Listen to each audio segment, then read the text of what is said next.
अस्सलाम वालेकुम स्टूडेंट्स, कैसे हैं आप सब। आज का जो हमारा टॉपिक है वो है डिसीजन मेकिंग। सबसे पहले हम देखते हैं कि डिसीजन मेकिंग क्या होता है। जब भी हम कोई काम करते हैं तो उसको करने के दौरान डिफरेंट प्रॉब्लम्स आ जाती हैं।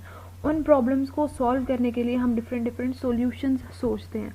अब उन सॉल्यूशंस में से जो बेस्ट ऑप्शन होती है हम उसे अपनी प्रॉब्लम को सॉल्व करने के लिए चूज़ करते हैं।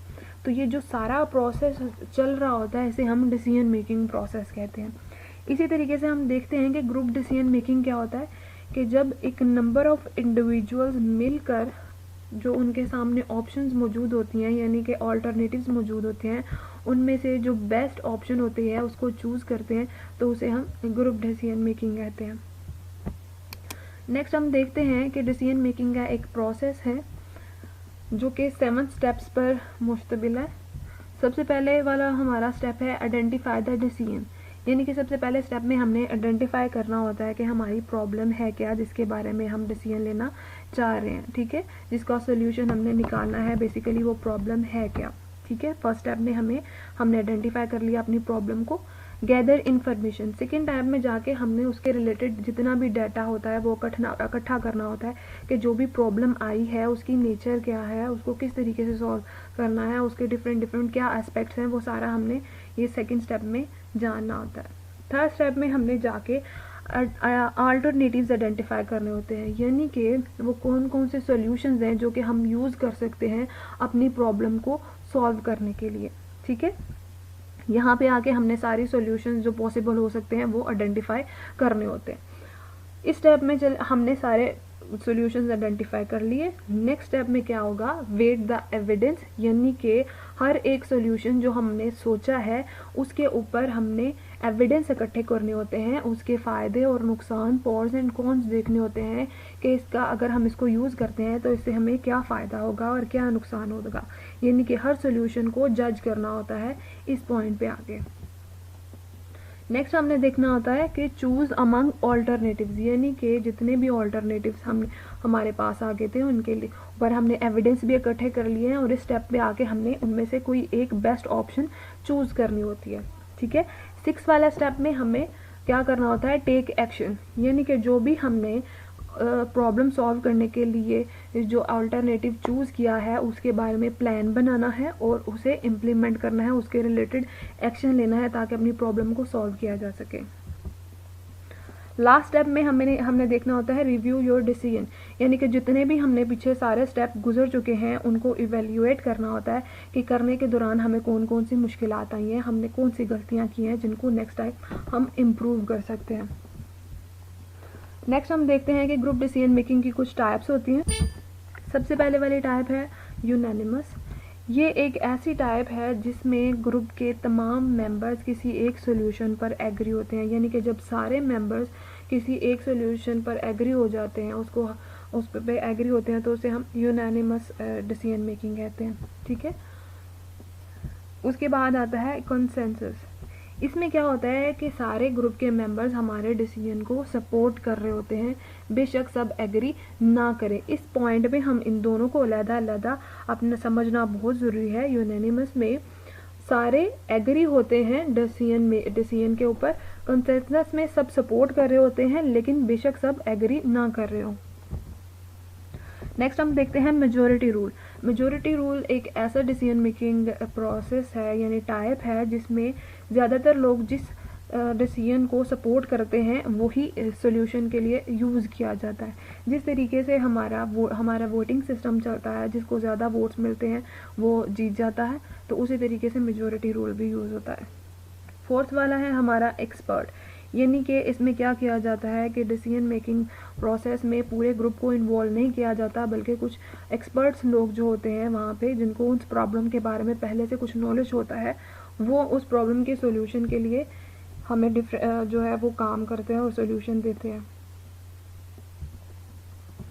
नेक्स्ट हम देखते हैं एग्जीक्यूटिव डिसीजन मेकिंग एक ऐसा प्रोसेस है जिसमें जो डिसीजन मेकिंग है वो सिंपली लीडर करता है और वो सिंपली इम्प्लीमेंट कर देता है जो भी सॉल्यूशन होता है उसको ग्रुप के ऊपर, ठीक है। इसमें जो है ग्रुप मेंबर्स को इन्वॉल्व नहीं किया जाता। इस तरह का डिसीजन मेकिंग तब यूज़ की जाती है जब हाईली रिस्क रिस्क मौजूद हो काम करने के दौरान, या बहुत ज़्यादा सिक्योरिटी या किसी की जान या माल का इन्वॉल्व हो, तो वो उसमें इस तरह की डिसीजन मेकिंग यूज़ की जाती है। नेक्स्ट हमारी टाइप है डिफ़ॉल्ट। ये एक ऐसी डिसीजन मेकिंग का प्रोसेस है जिसमें कोई सोचा नहीं जाता बल्कि एक्शन के ज़रिए डिसीजन लिया जाता है। यानी कि कोई भी प्रॉब्लम आई, हमने सिंपली उसके ऊपर एक्ट कर दिया, ठीक है, चाहे वो फिर सही हो या गलत हो। लेकिन कहा जाता है कि ये सबसे कमज़ोर टाइप है डिसीजन मेकिंग की और ये सबसे कम यूज़ की जाती है। नेक्स्ट हम देखते हैं कि कुछ फैक्टर्स होते हैं जो कि हमारे डिसीजन मेकिंग प्रोसेस को इफ़ेक्ट करते हैं। सबसे पहले कुछ कल्चरल फैक्टर्स हैं। कल्चरल फैक्टर्स में हमारा रिलीजन, ट्रेडिशन, लैंग्वेज और जिस कल्चरल बैकग्राउंड से हम ताल्लुक़ रखते हैं, हमारा सोसाइटी, वो सारी चीज़ें जो हो रही हैं वो इसमें इन्वॉल्व हो रही होती हैं और ये सारी चीज़ें हमारे ग्रुप डिसीजन मेकिंग को इफ़ेक्ट करते हैं, ठीक है, क्योंकि डिफरेंट लोग डिफरेंट कल्चर से बिलोंग करते हैं जिसकी वजह से डिसीजन मेकिंग पर असर पड़ता है। इसी तरीके से सोशल फैक्टर्स होते हैं। सोशल फैक्टर्स में हमारे फैमिली, फ्रेंड्स, पीयर और कलीग्स और जिस ऑर्गेनाइजेशन में हम काम करते हैं वो बहुत इम्पोर्टेंट अहमियत रखती है, ठीक है, तो वो हमारे डिसीजन मेकिंग को इफ़ेक्ट कर रहे होते हैं। कुछ साइकोलॉजिकल फैक्टर्स भी इन्वॉल्व होते हैं। साइकोलॉजिकल फैक्टर्स में मोटिवेशन का बहुत इंपॉर्टेंट रोल है। अगर हमें कोई मोटिवेट करे किसी भी चीज़ को डिसीजन लेने के लिए या हमें इनकरेज करे डिसीजन मेकिंग के लिए, तो हम क्या करते हैं, डिसीजन इजीली ले सकते पाते हैं। पर्सनल फैक्टर्स में हमारे एज, जेंडर, ऑक्यूपेशन आ जाएगा, हमारा इकोनॉमिक पोजीशन आ जाएगी, ठीक है, ये सारी चीज़ें जो हैं हमारे डिसीजन मेकिंग के प्रोसेस को इफ़ेक्ट करती हैं। इसी तरीके से हम देखते हैं कि कुछ ऐसी टेक्निक्स होती हैं जो कि डिसीजन मेकिंग में हमारे लिए हेल्पफुल साबित होती हैं। For example, use polling. Polling एक ऐसी टेक्निक है जिसमें सिंपली क्या किया जाता है कि देखा जाता है कि कितने लोग किस चीज़ का साथ दे रहे होते हैं। फॉर एग्जांपल, एक टीचर है, वो सिंपली एक टेस्ट कंडक्ट करने के लिए राय जानना चाहता है स्टूडेंट्स की, तो वो पूछेगा कि टेस्ट मैं कल लेना चाहता हूँ, कितने लोग एग्री हैं, तो वो हाथ ऊपर उठाएं। तो इससे क्या होगा कि उसको पता चल जाएगा कि कितने परसेंट लोग उसके डिसीजन के साथ एग्री हैं और कितने परसेंट लोग नहीं, ठीक है। नेक्स्ट वाली हमारी ऑप्शन टेक्निक है ब्रेनस्टॉर्मिंग।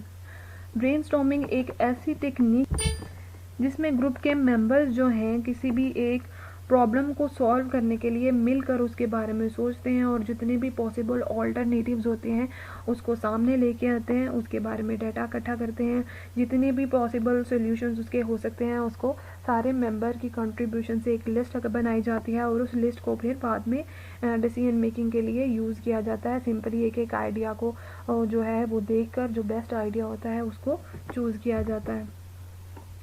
नेक्स्ट हम कुछ और टेक्निक्स भी इन्वॉल्व होती हैं जैसे नॉमिनल ग्रुप टेक्निक है, ठीक है, और इसके अलावा हमारी डेल्पी टेक्निक है, फिश बॉलिंग है, ग्रुप इंटरेक्शन है, ठीक है। इसके बारे में भी आप लोगों ने जो है डिटेल ऐड करनी है, लेकिन ये मैं आपको असाइनमेंट वर्क के तौर पर काम दे रही हूँ, इसकी एक्सप्लेनेशन आप खुद ऐड करेंगे, इसके लिए आप इंटरनेट की हेल्प ले सकते हैं, ठीक है। नेक्स्ट हम देखते हैं कुछ एडवांटेजेस हैं ग्रुप डिसीजन मेकिंग के।